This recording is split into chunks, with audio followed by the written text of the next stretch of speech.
Assalamualaikum warahmatullahi wabarakatuh para pemirsa jamaah sekalian.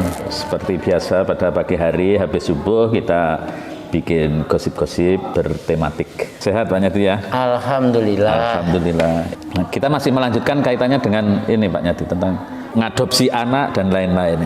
Mengapa orang ngadopsi anak, kalau bisa anak nggak tahu itu alasannya apa? Sementara ini kan Pak Nyadi sering berhadapan dengan kasus itu. Ya, secara psikologis memang manusia itu kan ingin mendapat pengakuan. Nah, maka namanya punya anak itu sekali lagi bahwa orang berkeluarga itu pasti pertama menginginkan memiliki keturunan. Nah, ketika tidak memiliki keturunan, maka dia akan berupaya melalui berbagai cara. Sampai bayi tabung nggak bisa. Bayi tabung nggak bisa. Nah, maka mungkin karena memang faktor fertilitasnya baik laki atau perempuan itu salah satu atau keduanya itu memang rendah sehingga tidak memungkinkan memiliki anak yang diberikan secara kesehatan.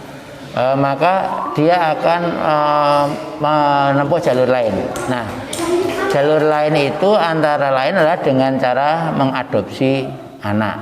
Nah, mengadopsi anak kemarin sudah kita sebut ada dua cara, yang ilegal dan legal.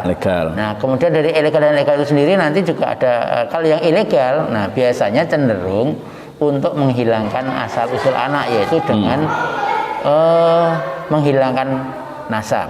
Nah ini Mas Pak Muksin yang sering sering terjadi masalah lebih besar. Kenapa mereka menghilangkan nasab? Itu tadi dasarnya adalah ingin mendapat pengakuan. Artinya bahwa dia punya anak. Maka ketika mengadopsi itu kadang-kadang dari tempat lain atau dia sendiri setelah pindah tempat lain dulu baru tapi namun ketika itu terjadi, nah, kenapa ingin dihilangkan tadi bahwa ingin dia sepenuhnya anak itu betul-betul seperti anak kandungnya dalam artian si anak taunya bahwa orang tuanya ya dia. Jadi semacam itu. Jadi sehingga nanti kalau gede, kalau tua itu bisa menjadi tumpuan bergantungnya katakanlah mendapatkan kasih sayang dari anak tersebut. Kalau anak itu disembunyikan ada beberapa tahap yang resikonya resiko dampak tadi. Pertama, ketika dalam kondisi baik-baik saja anak tidak tahu bahwa dia adalah anak angkat, itu nggak ada persoalan, bisa bahagia suasananya. Namun ketika suatu saat dia mendapatkan pemberitahuan dari pihak lain, itu mulai kacau. Ini orang tuaku bohong ini. Nah, jadi karena saya pernah berkali-kali mendampingi kasus semacam itu.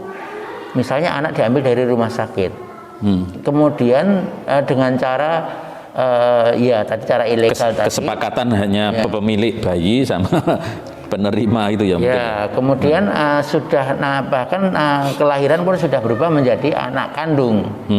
Tapi kan di masyarakat itu kan ada yang senang dan tidak senang. Nah, ketika anak itu sudah SMP misalnya, ayah ibu angkat tadi yang sebenarnya ayah ibu angkat tapi dalam agama menjadi ayah ibu kandung, itu pagi-pagi bentrok dengan tetangga. Nah, ketika anaknya pulang sekolah diberitahu oleh tetangga bahwa Dek, kamu itu bukan putranya Pak Muksin. Dek, kamu itu bukan putranya Bu Muksin. Nah, terus anak kan kaget karena dia sudah berpikir kan. Udah SMP. Ada ini. Nah, terus kan bertanya, lalu saya putranya siapa Bu Dek? Ya tanya aja yang ngaku anak bapakmu itu kan. Nah, itu kan kacau.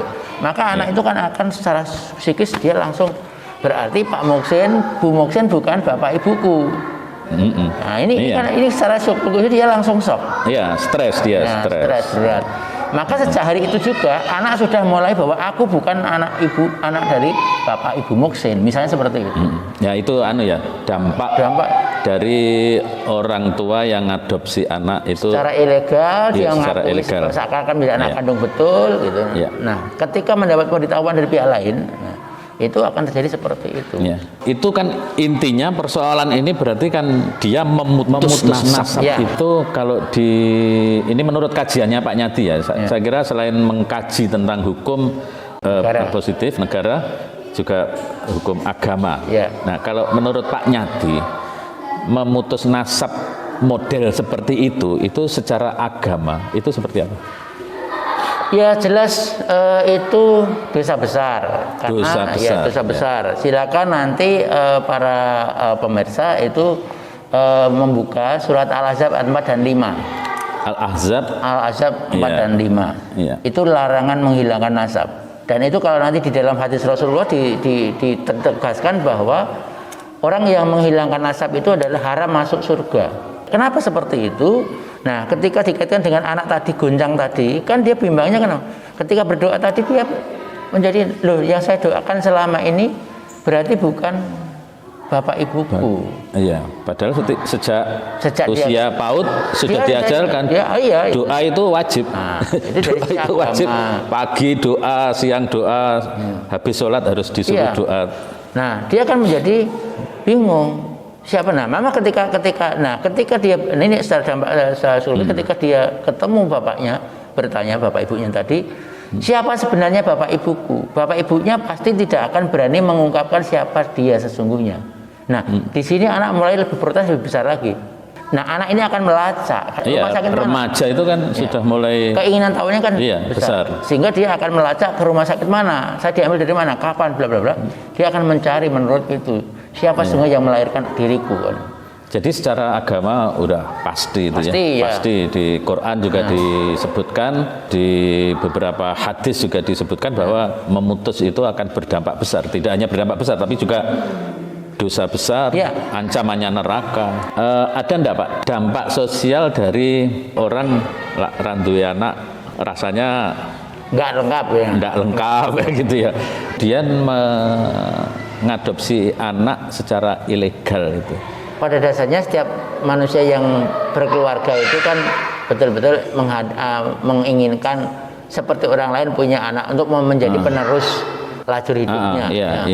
Yang jelas merasa dirinya nggak sempurna kan ketika kalau tidak punya anak gitu ya. Nah itu yang padahal tidak demikian. Loh Allah itu kan maha adil. Ada yang diberi, ada yang tidak diberi. Iya. Menyikapinya seperti itu. Suami istri sadar. Loh Pak, hidup itu kan sudah diatur oleh Allah. Kuasa, ya. Jadi ada yang diberi, ada yang kaya, ada yang miskin. Sehingga kalau kami memang tidak diberi keturunan, ya itu memang sudah hak prerogatif Allah. Dan bagaimana saya harus bersikap kepada anak-anak luar biasa. Itu persoalannya persoalan rasa. Bagaimana mengolah itu ya? Sehingga rasa itu diolah supaya tetap bahagia dan selalu kembali kepada Allah. Tapi kebanyakan yang tidak punya tadi kemudian mengambil anak itu kan karena dia kalau tidak pedean kalau nggak punya anak. Jadi karena tadi termasuk ingin bergantung ketika tua nanti ada yang ini nih. Hartaku sesuk lah aku mati piye.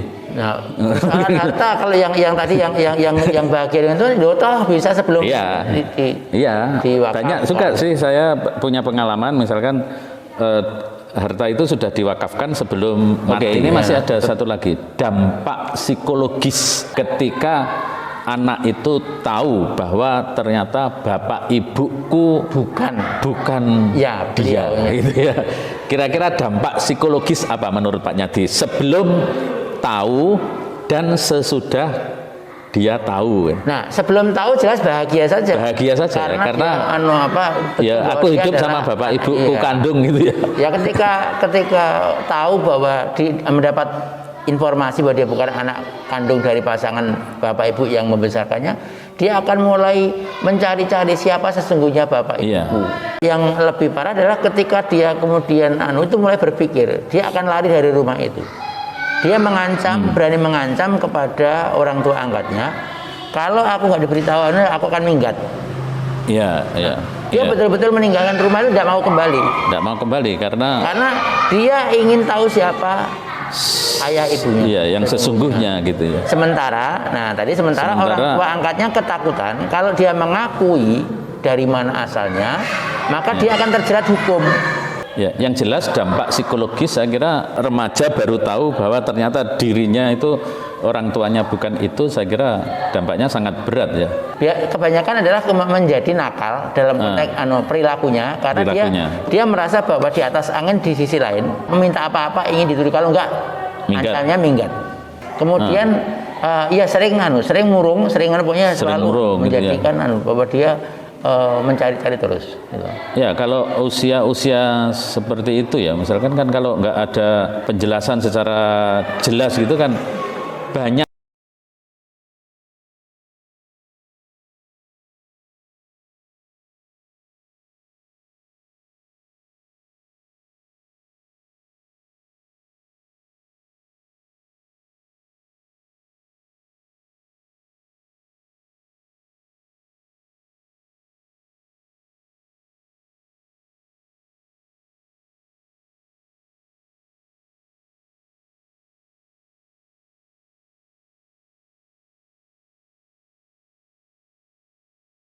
pertumbuhan anak itu pada umumnya psikolog. Ya. Nah ini saya kira penting juga sebagai pendamping Ya.